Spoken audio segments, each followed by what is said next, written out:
We live, we live. What's going on, Rolling Out family?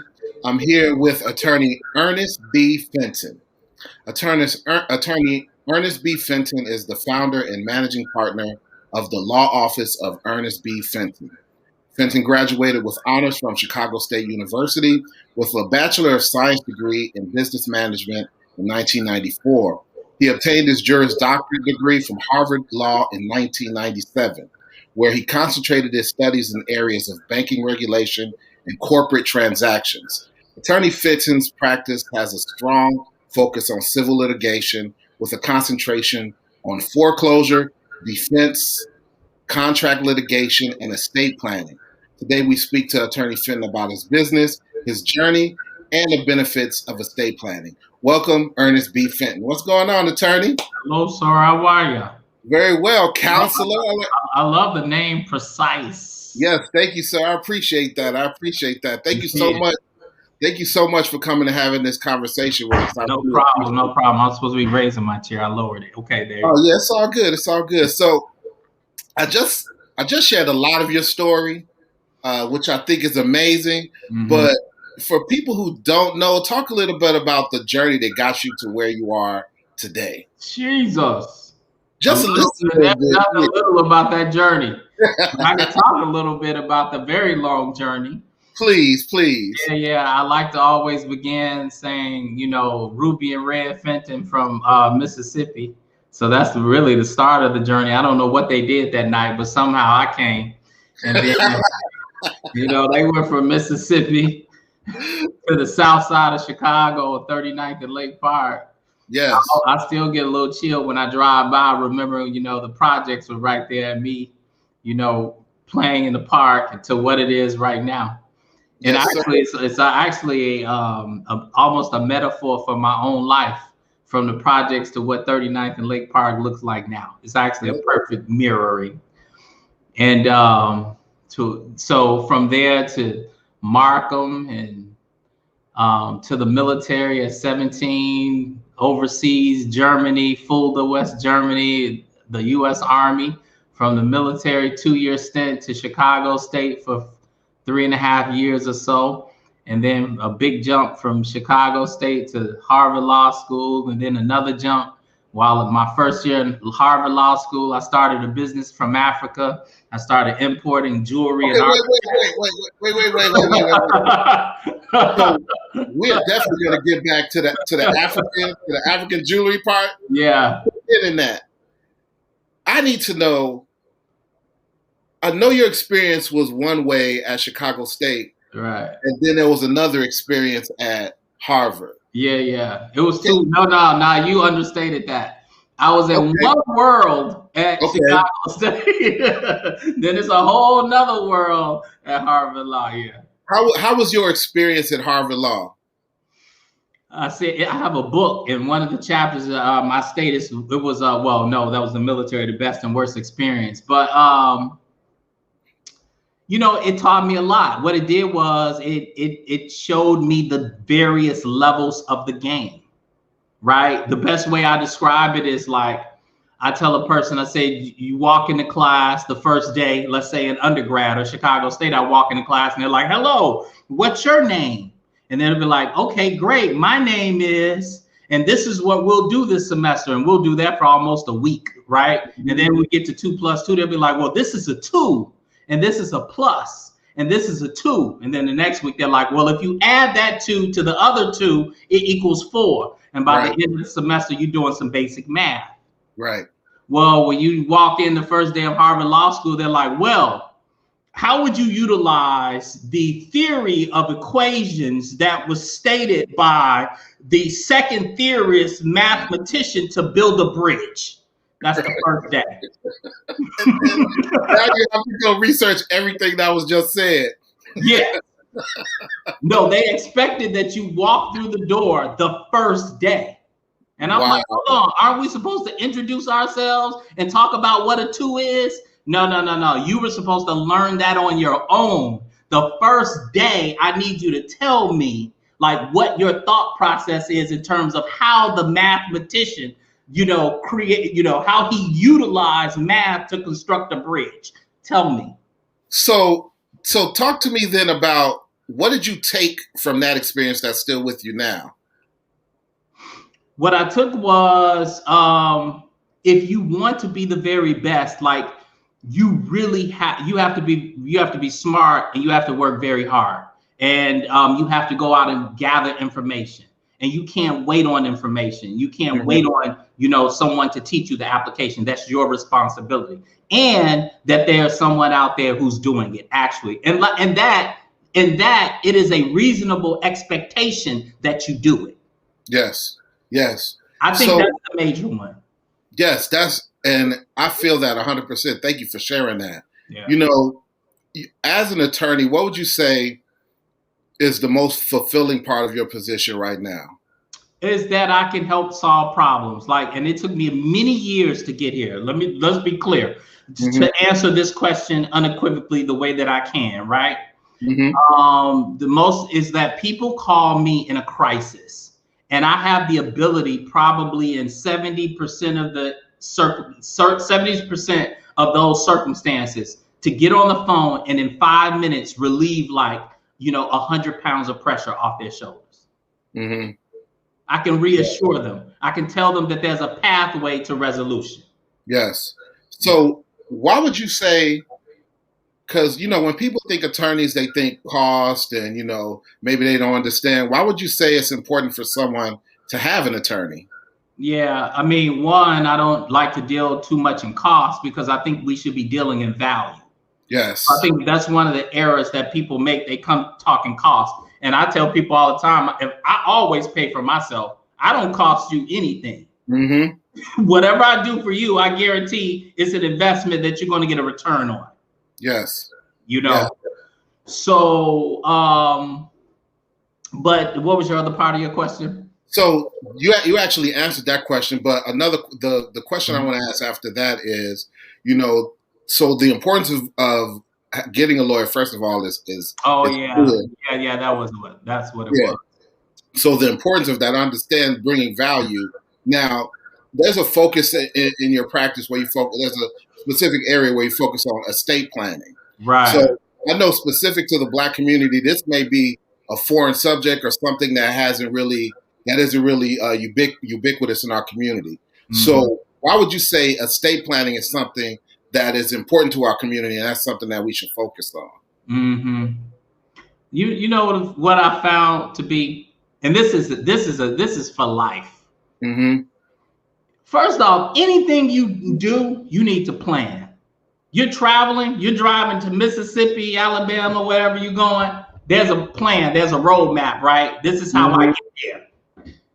But it's strange how we don't do that for our lives. And then for the thing that we spend a third of our life doing, if not more, which is working for assets and resources. But there's no plan, no structure to that thing. So first and foremost, just the concept or the benefit or the value of sitting down to create a plan has value in and of itself, irrespective of the substance of the plan. So regardless of whether or not you have a 5-figure portfolio, a 6-figure portfolio, or an 8-figure portfolio, the planning process itself has value for everyone. Yes. That's number one. Number two, whatever you may have, it's I don't think anybody's working so they can just lose it. And the way that this system is set up, and this American system, which I think is consistent across the globe, is you can lose it. There's something called lawsuits, judgments, creditors. You follow? And so if you want to keep what you have, it's important that here's another edict that I abide by as a businessman, lawyer, and so on. You have to spend as much time keeping what you have as you do on getting what you have. Mm. You spend 8 hours a day trying to get something. Ask the average person, how much time do you spend trying to keep that something?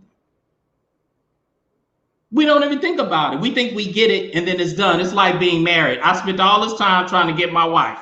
Then the moment I'm married, I stop all doing every damn thing I did to get her. No more dinners, no more movies, no more trips, no more back rubs, no more poems, all of that. So that's what we do with our money. That's what we do with our assets. We get it, then we sit it there like it's just going to stay there. No, it's not. It's going to leave you if you don't treat it right. Oh my God! Like, so you just dropped some bars, right? Well, I have to repeat this for the people. You said you have to spend as much time keeping what you have as you spent getting what you have, right? Sure. I have a ratio. It's at least a 3-to-1 ratio, minimum. I spend more time thinking about how to keep what I have than I do working on getting what I have as much. Like I lay in bed at night thinking, how do I keep this? Yes. Most people lay in bed at night thinking about how do I get this? You know, I'm glad you brought that up, the idea of keeping things. Just within this past year, I know that there have been issues with respect to COVID, and really a lot of what's happening from COVID is that people are really being disenfranchised, and there may be people who can't make their mortgage payments, and they're in this situation where foreclosure is an issue, and maybe they're scared to talk to somebody about it. What advice would you have with someone who's facing potential foreclosure at this point, and what kind of mistakes would you tell them not to make? If we want to go specific to foreclosure, and I'll come back to that other point, because I know a lot of people are saying, and it's sort of, if I can build a bridge, if you will, I think some people are like, well, I don't have enough to even put that much thought into it. And I'm like, most people do. And I'll just say this and then answer your question. And maybe perhaps then you don't have as much as you believe you should, or that is necessary to even think in that way, because you haven't thought in that way. Yes. So you got to start thinking in that way. Like, I think the people who need to plan the most are the people who have the least. They think like, oh, because if you have a lot, I can afford to lose something. I mean, if you have a $10 million net worth, you can make $1 million mistake. You can't make a mistake with, a 5-figure net worth. I can't make any mistakes. Right. So, so that's another like way of thinking. And back to your question about Harvard, what it does is it teaches you, or it gives you context to exercise your thinking muscle. Yes. Okay. Yes. Whereas most institutions, they're just checking boxes and asking you multiple choice questions. So you don't really have to think. You just got to guess well. You know what I mean? Get in the ballpark. Yeah, you just got to get in the ballpark. They teach you to create a ballpark. Right. So what I would tell them, share to people is like, first and foremost is like, you got to get some help. Like, get some help. Like, I think a lot of closed mouths don't get fed. Yes. So many of us, even I was just talking today, 1 or 2 people, in my firm, and I was just like, don't sit. I tell my people all the time, like, don't sit there trying to figure stuff out all damn day.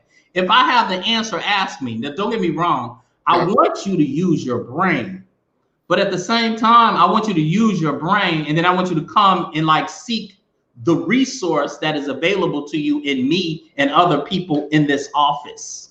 Yes. And that's also, life. Like, don't get me wrong. I like to figure stuff out, but I'm not going to spend a week trying to figure something out that I can call you and ask you the question or the answer for.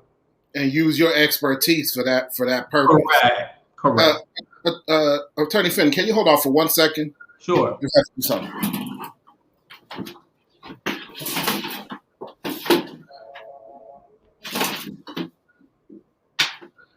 On a call. Yeah, I'm on an interview, 2:00.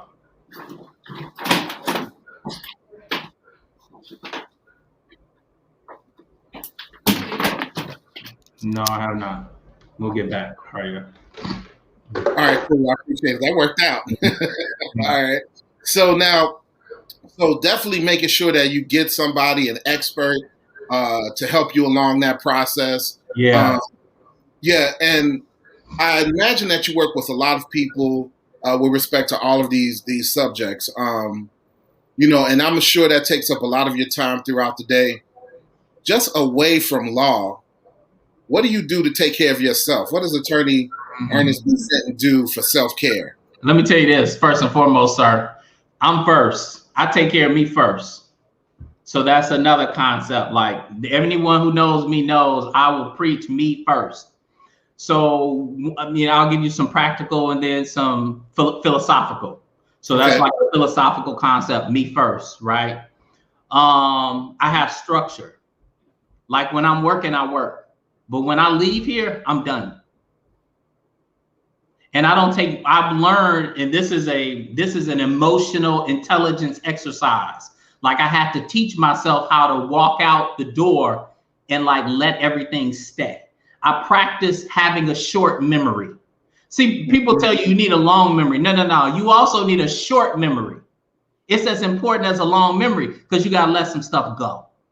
Yes.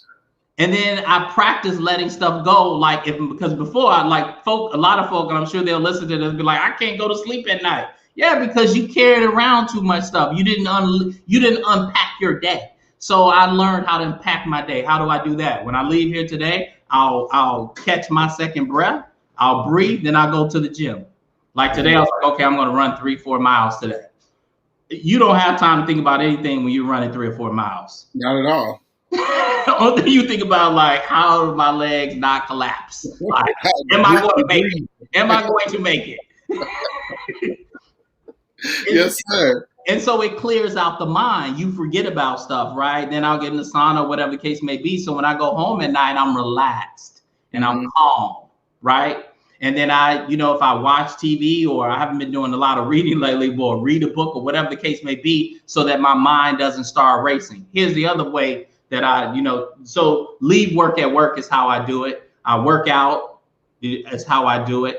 I'm Mr. I saw someone made a post and they were like, should a man get a manicure and pedicure? I was like, please, they know my name. So, I get facials, manicures, pedicures. Hey, you take care of yourself. That's what this is about, right? Massages. I get massage once, twice a week. So I'm constantly like LeBron James. I'm a Jordan fan, but one credit I have to give LeBron James is like, he invests, what is it, 7 figures on himself. Good. He spends $1 million or $2 million a year just on his body. Mm-hmm. Right, and I mean, that's what he's working with. Like this is every day he's on a basketball court, so he has to definitely take care of himself. Yeah. Even speaking to all the things that you do for yourself, that makes you sharp. Correct. Right? That makes you sharp for your clients. I mean, it's very important to take that time out for yourself because a lot of times I think what happens is that people just get burnt out. Like you can't do everything, right? Correct. There's no way that you can do it. So now, even to kind of get back to, your profession, what have been some of the challenges that you've had along this journey? Like, what have been those things that made you take pause? Well, early on, I've never had a belief challenge or issue per se. Mm-hmm. Like generally speaking, but maybe like comparatively speaking, I did, because I didn't have context for who I could be in the field of law, and like what was available. Like I didn't know how big the mountain was. You know what I mean? Mm-hmm. Yeah. So that was one. I didn't have scope in that regard. Okay. The other is I had to get up a learning curve because I didn't practice I didn't start off at a law firm, and like I didn't have any cousins or brothers who were lawyers or father who took me in and said, this is what you do. So I sort of had to figure everything out as I went along. Not to cut you off, because I'm glad you shared it specifically in that manner, because that speaks to our community, right? In terms of what's made available to us. How has it been navigating through this as a Black man in this field? And even to know that you decided to start a firm without having to travel in the traditional sense with somebody giving you the game, right? Like how has it been for you throughout that? Like with a Black face.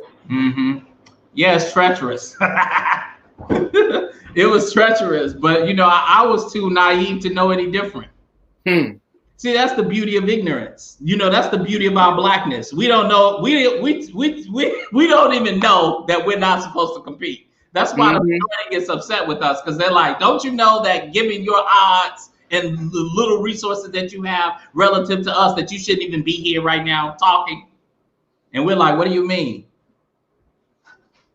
Same concept. I didn't know that I wasn't supposed to start that way, and that I could make it here. I just thought I could. I just, you know, they, you know, the other people think like you need.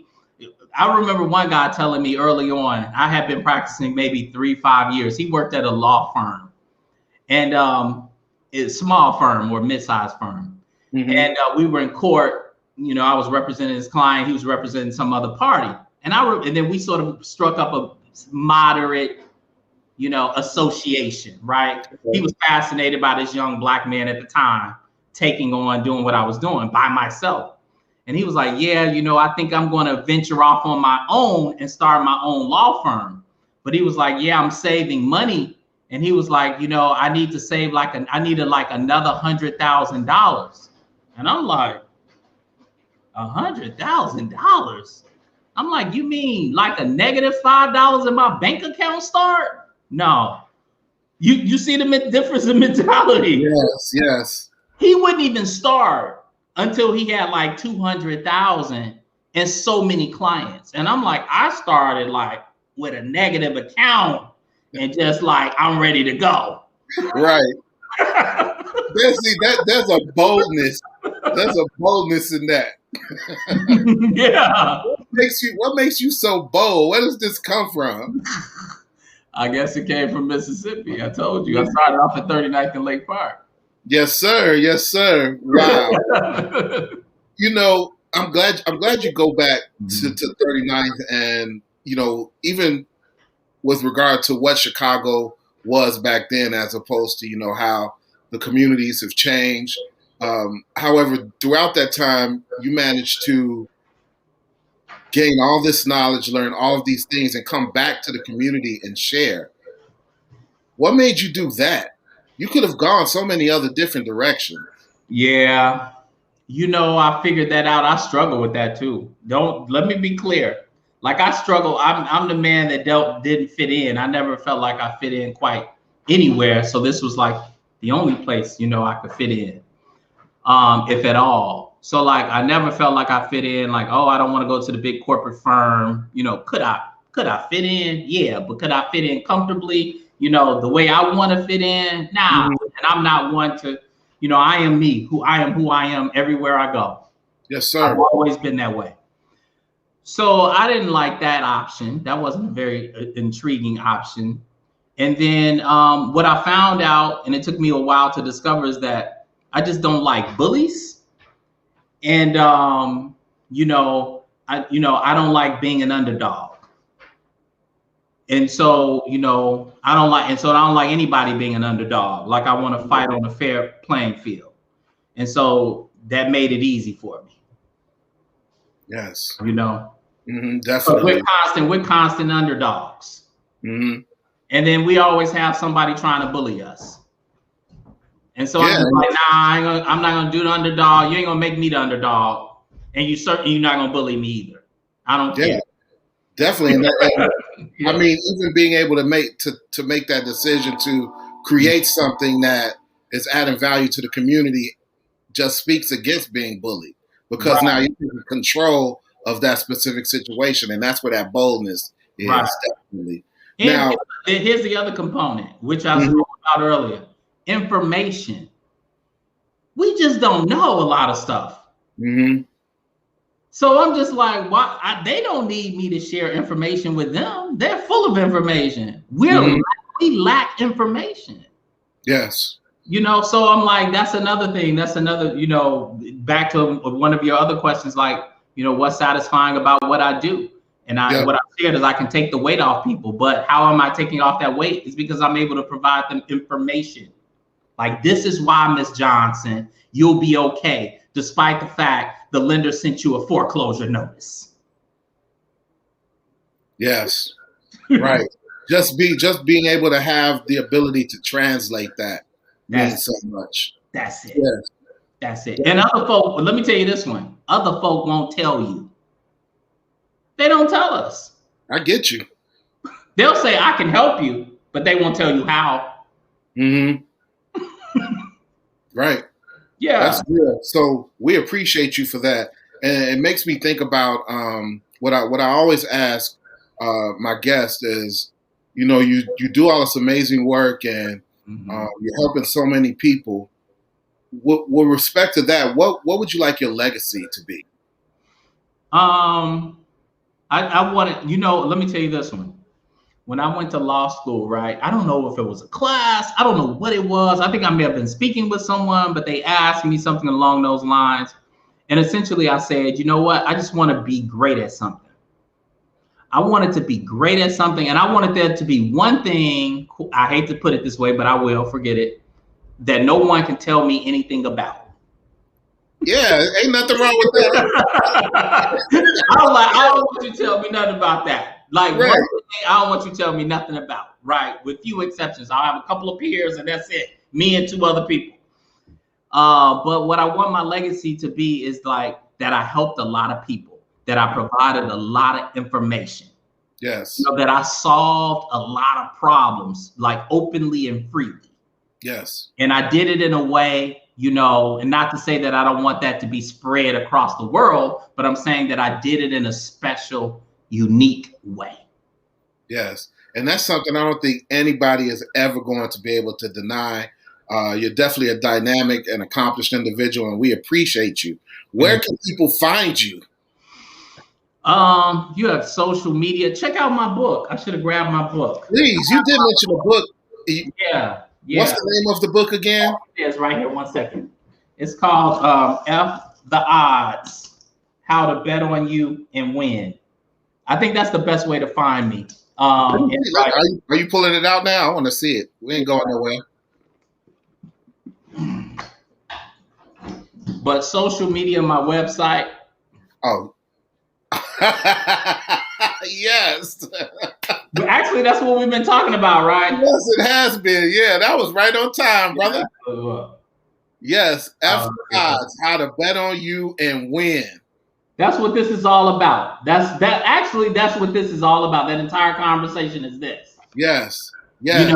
And so in the other part of my legacy, that was my professional legacy, but my personal legacy is that I did it my way. Yes. And I did it with integrity, and I did it with class and distinction. That's the real deal. I love that word distinction, because you know what? Can't nobody do it like you. That's for sure. Yeah. Yep. Can't nobody. God only made one you, right? Yeah. And you have to take that and live it to the highest of your ability. Definitely. For sure. Yeah. For sure. Yeah, Rolling Out family, we are here with Ernest B. Fenton. He just shared a lot of game with us, shared a lot of information with us, and we appreciate him. Again, Attorney Fenton, thank you so much for this time. We appreciate you. And I always say to my people, stay focused, positive, and productive. Peace. Peace out. Have a great day. Thank you.